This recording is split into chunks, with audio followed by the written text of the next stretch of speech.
gente, tudo bem com vocês? Convido a Rayana para a gente dar um olá, um beijo para vocês e vamos dar continuidade ao gênero textual crônica, conhecendo um pouco mais das suas características. Lembra do texto passado que nós lemos Pavão? Vamos voltar a uma leitura para analisar melhor as características da crônica. Pavão, Rubem Braga. Eu considerei a glória de um pavão, ostentando o esplendor de suas cores. É um luxo imperial, mas andei lendo livros e descobri que aquelas cores todas não existem na pena do pavão. Não há pigmentos. O que há são minúsculas bolhas d'água em que a luz se fragmenta como em um prisma. O pavão é um arco-íris de plumas. Eu considerei que este é o luxo do grande artista, atingir o máximo de matizes com o mínimo de elementos, de água e luz que faz o seu esplendor. Seu grande mistério é a simplicidade. Considerei, por fim, que assim é o amor, ó minha amada, de tudo que ele suscita, esplende, estremece e delira em mim, existe apenas meus olhos recebendo a luz de teu olhar. Ele me encobre de glórias e me faz magníficos. Uma breve análise da crônica. Você percebe o uso do fato como meio ou pretexto para o artista exercer seu estilo e criatividade. Ou seja, ele fez uma comparação do esplendor das penas do pavão com o olhar que ele recebe, o brilho do olhar da sua amada, certo? Dose de lirismo. Apresenta uma linguagem poética e metafórica. Se você voltar um pouquinho aqui ao texto, você vê aqui, o pavão é um arco-íris de plumas. Ou seja, ele faz uma comparação implícita. Né? Se você for comparar, né, figuras de linguagem, metáfora e comparação. A comparação usa o termo como, a palavra como. Ou seja, o pavão é como um arco-íris de plumas. Isso é comparação. Já a questão da metáfora vai direto. O pavão é um arco-íris de plumas. Outro, é um luxo do grande artista. Então, há o recurso aí da figura de linguagem metafórica, tá? Há uma leveza na linguagem, uma narrativa informal, familiar e intimista. Você vê que na questão da característica intimista, ele fala o amor dele ao apreciar o olhar da amada. Uso da oralidade na escrita, linguagem coloquial, ou seja, apresenta uma linguagem simples, espontânea, situada entre a linguagem oral e escrita. Por isso que tem a questão da leveza. Sensibilidade no contato com a realidade.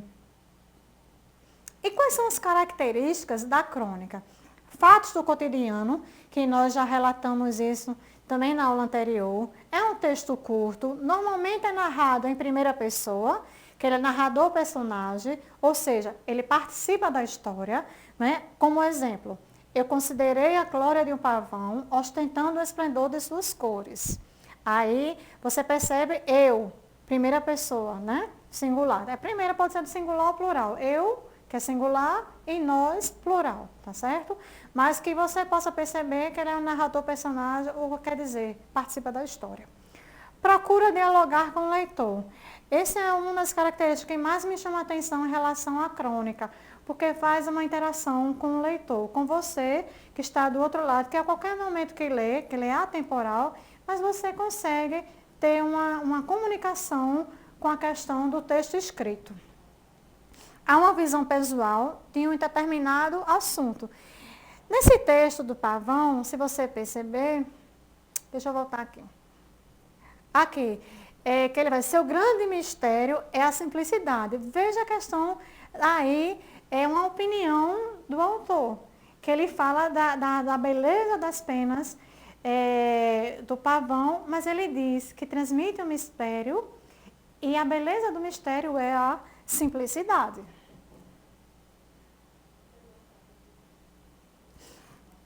Ou aqui que ele fala assim, há uma visão pessoal de determinado assunto. Eu considerei que este é o luxo do grande artista. É um outro exemplo, que é uma visão pessoal dele.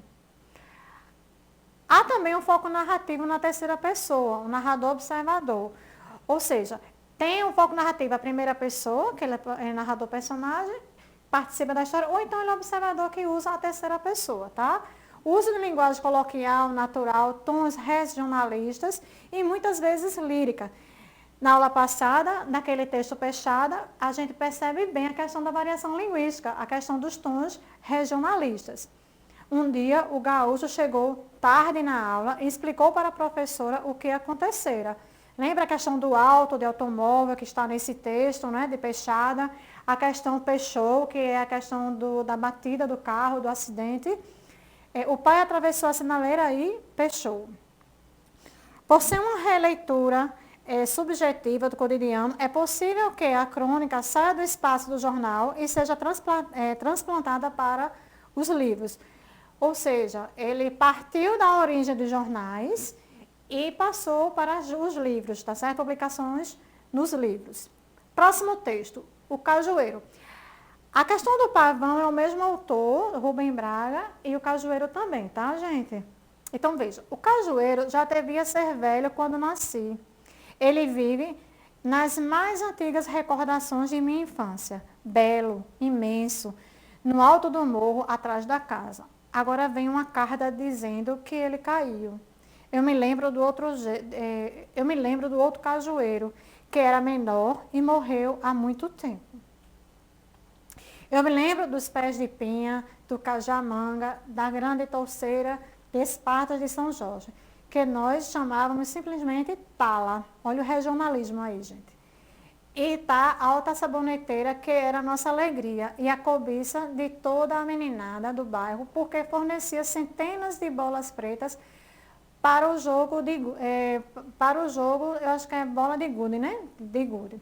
Lembro-me da tamareira e de tantos arbustos e folhagens coloridas. Lembro-me da barreira que cobria o caramanchão e dos canteiros de flores humildes, beijos, violetas. Tudo sumira, mas o grande pé de fruta-pão ao lado da casa, o imenso cajueiro lá no alto, era como árvores sagradas protegendo a família.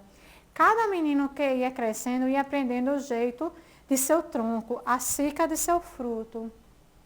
O lugar melhor para apoiar o pé e subir pelo cajueiro acima, ver de lá o telhado das casas do outro lado e os morros além, senti o leve balanceio na brisa da tarde. No último verão ainda o vi. Estava como sempre carregado de frutos amarelos, trêmulo de sanhaços.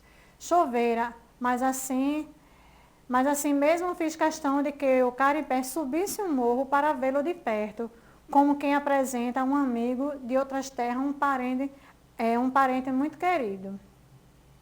A carta de minha irmã mais moça diz que ele caiu numa tarde de ventania, num fragor tremendo pela ribanceira, e caiu meio de lado, como se não quisesse quebrar o telhado de nossa velha casa. Diz que passou o dia abatida, pensando em nossa mãe, em nosso pai, em nossos irmãos, que já morreram.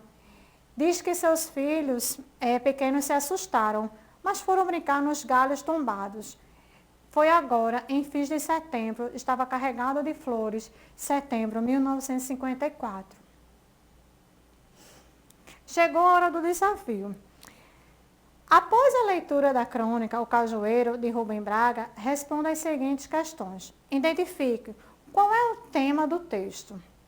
Qual é o foco narrativo? Você vai dizer se fala na primeira pessoa ou na terceira pessoa. Se ele é narrador observador ou se ele é narrador personagem. O cenário. Por onde se passa a questão do relato do texto. E o tempo. Né? Se ele é um tempo cronológico, ou se é sequencial, ou se ele é um tempo psicológico. Se ele está no presente, passado ou futuro. E qual é o tom da escrita? Você acredita que ele é humorístico? Há uma questão de uma risada, ele é reflexivo, ele é poético ou ele é irônico? Ok, gente, nós vamos ficando por aqui, tá certo? Até a nossa próxima aula. Cheiro no coração de vocês.